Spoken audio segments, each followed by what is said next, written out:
सतलुज हरियाणा में हूँ आपके साथ करणवाल। इस वक्त हम हैं नरवाना के प्राचीन हनुमान मंदिर के नज़दीक डाब तालाब के पास, जहाँ पर एक गौ वंश जो है लंपी रोग से मृत हो चुकी है।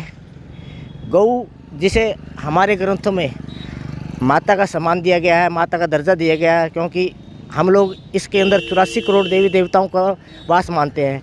अगर नवजात शिशु को अगर माँ के बाद किसी का दूध दिया जाता है तो वो गौ माता है, परंतु इस वक्त गौ माता एक बड़े ही भयंकर रोग से, लंपी नामक रोग से पीड़ित होकर गुजर रही है, जिसके कारण हर रोज़ सैकड़ों गायें मर रही है।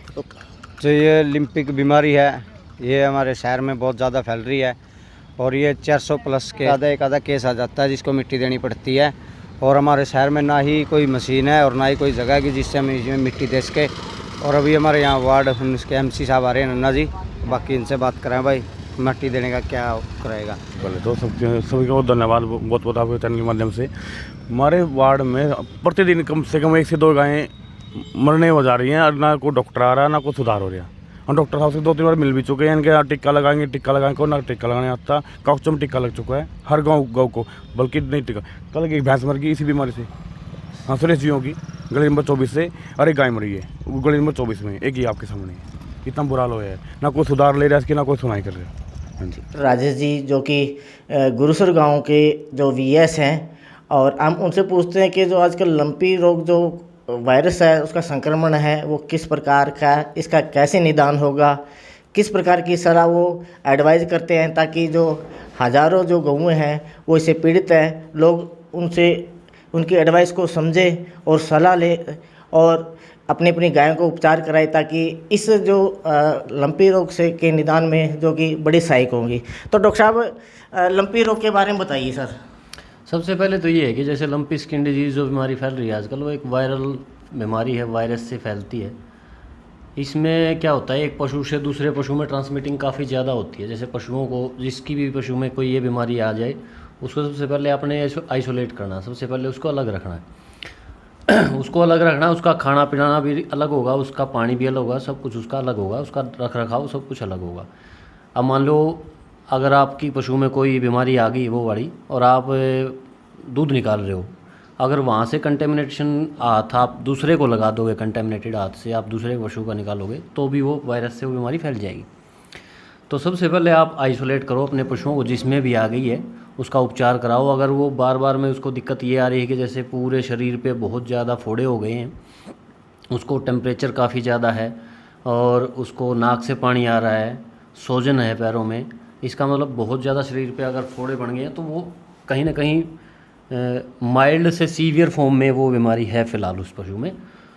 तो उसका आप इलाज करवाओ। इलाज कोई ये है, जैसे वायरल बीमारी है, कोई स्पेशल इलाज तो इसका नहीं है। इसका इलाज सिम्टोमेटिक तरीके से होता है। जैसे कोई फीवर है तो हम एंटीपायरेटिक्स ड्रग्स देते हैं, दवाई बुखार उतारने की दवाई देते हैं। कोई सूजन वगैरह है तो हम सूजन की दवाई देते हैं। खाना पीना अगर ठीक है तो, और जैसे घाव हो गए हैं, फोड़े हो गए हैं, तो हम मल्टीवाइटामिन्स देते हैं। अगर कोई ज़्यादा समस्या आ रही है, फोड़े खुल गए हैं, तो वहाँ सेकेंडरी इन्फेक्शन का ख़तरा रहता है, वहाँ हम एंटीबायोटिक सप्लीमेंट भी ज़रूर देते हैं। तो जिस भाई के ये समस्या ज़्यादा है कि पशुओं में दिक्कत बहुत ज़्यादा आ रखी है, किसी गाय में, भाई किसी छोटे काफ में, और उसको अगर सीवियर कंडीशन में है तो वो हॉस्पिटल में ज़रूर भी अपने वहाँ कंसल्ट करें और उसका इलाज करवाएं। तो आजकल भैंसों में भी आ रही है ये बीमारी? नहीं, भैंसों में कहीं कहीं कोई एक का कोई केस होगा, वैसे कोई भैंसों में इस टाइप की बीमारी का कोई फ़िलहाल केसेस हमारे पास रिपोर्टेड नहीं है। तो स्पेशली ये गाय की बीमारी है, गाय में ज़्यादा प्रकोप में था, अब की बार सीवियर फॉर्म में थी फ़िलहाल, लेकिन पशुओं में बीमारी भैंसों में अभी तक ये कोई रिपोर्टेड नहीं है। किसी एक का दुक्का पशु को अगर होगी वो बहुत माइनर कहीं कोई केस होगा, ऐसा कुछ रिपोर्टेड नहीं। तो अभी तक कोई इसके लिए कोई स्पेशल वैक्सीन या टीका विकसित हुआ है? हाँ जी, वैक्सीन, इसकी जो फ़िलहाल वैक्सीन है वो रिकमेंडेड आ रही है, गोट पॉक्स वैक्सीन। जो गोट पॉक्स वैक्सीन यूज़ होती है उसको हम फ़िलहाल डिपार्टमेंट सप्लाई कर रहा है, और वो आलमोस्ट अपने एरिया में आलमोस्ट सब फ़िलहाल कवर हो चुका है। वैक्सीनेशन प्रोग्राम आलमोस्ट कंप्लीट है।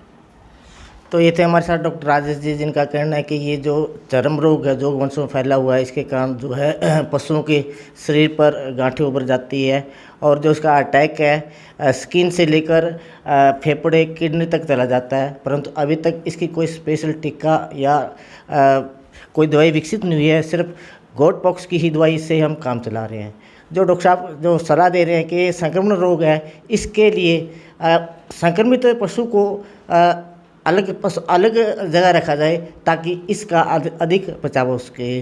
वीडियो जर्नलिस्ट रवि गुरुवर, न्यूज़ गुरुसर नरवाना।